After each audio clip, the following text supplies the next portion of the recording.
you. Yeah. It's the best, man. Best thing I could ever ask. That's where we're all headed, you know. And it's like I think I'm living. I'm living my life. I've kind of opened my life up to people.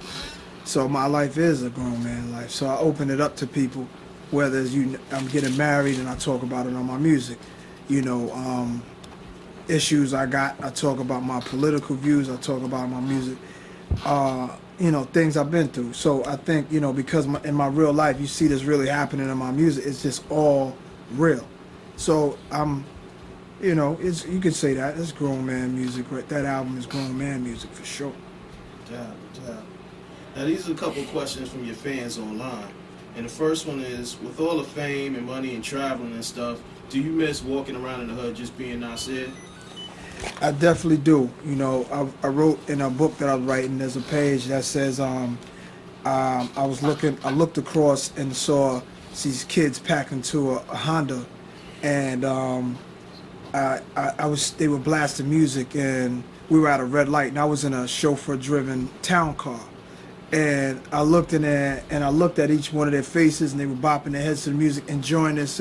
They had friendship, and they didn't have a lot to lose. Like, they can trust each other because it wasn't like, you know, they were going to turn the corner and somebody gets set up because they had a big chain on, or, you know, some girls harassing them now because you got all this money. And it was just you and your homeboys, and you didn't have a lot. It wasn't a lot of worries. Life was a lot stress-free, and they would all share one dime bag and be just as high as I would be on a whole ounce.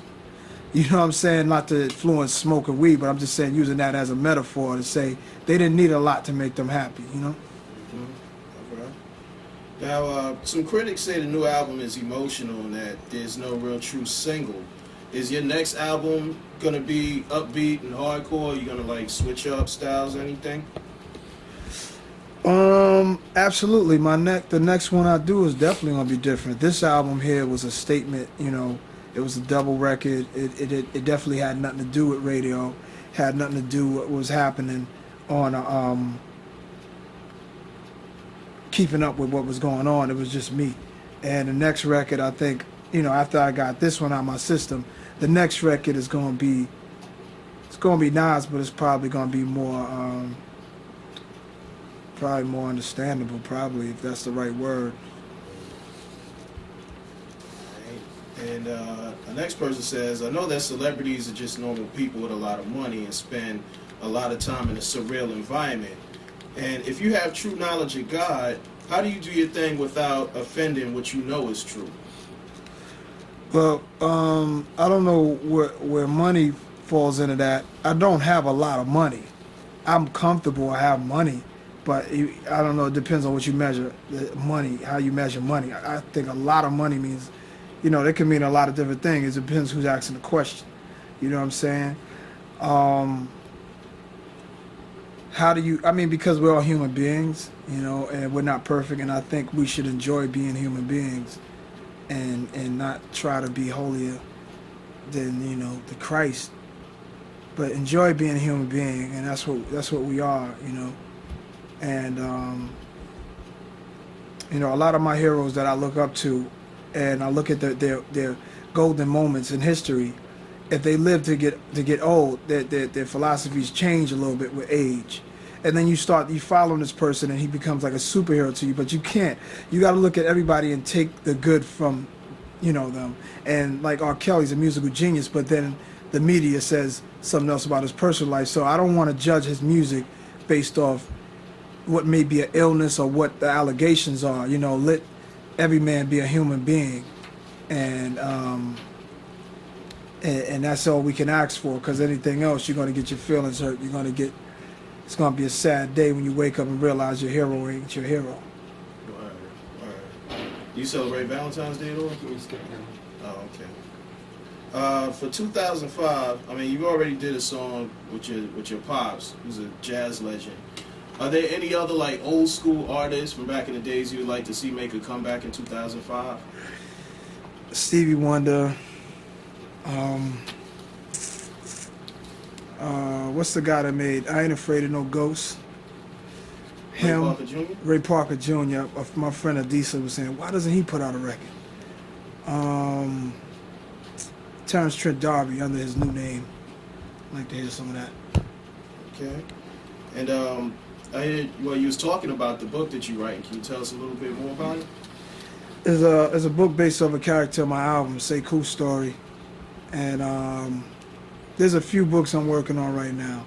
There's one about this brother named Sekou, and basically this guy caught up in the drug game and caught up in between trying to get out, and the same story, but it's just him, the type of person he is, that makes the book. It's not so much drugs, it's just him in his own head, how he's dealing with what he comes from, his ethnic background, and where he's trying to go and how he gets double crossed. The other shit is more like kind of like about a rap dude who came from the street, which I was telling you about with the looking over into the car with the Honda and the guys who dressed in clothes that he ain't worn in years, Okay. Two things. The Grammys are coming up. Do you have any predictions of who might sweep, or what are your thoughts on the Grammys, period? I'd like to see Kanye West should win some things. Who's up for nominations besides him? We have Alicia Keys, we have Usher. They all did well. I think they're going to take home a bunch of Grammys, all three of them. Okay. And also, you talked very vividly about those kids in the car, and they were just chilling. Like, what is it that you're doing, or is there anything that you're doing to give back to those kids on a one-on-one level, on a personal level? What's your involvement in that community? Because that's another way you can still be tied in with that. Yeah, it is, but it ain't enough. Mm-hmm. Because there's some things I do in Queensbridge. We have yearly things, and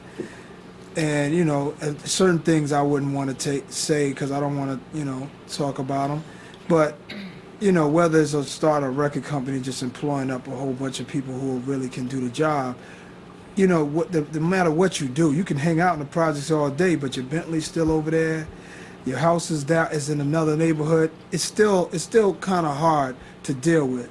That you got to leave people behind because a platinum record cannot save a whole community financially, but it's a start. But during that time, you're sitting there like, damn, I want to do so much more. And then you have to realize you have a mission now, and you can't so much look at your past, but you got to take on your future. You ask for it, so you got to go out there and get it. And there's nothing you can do about it. You're always going to reminisce.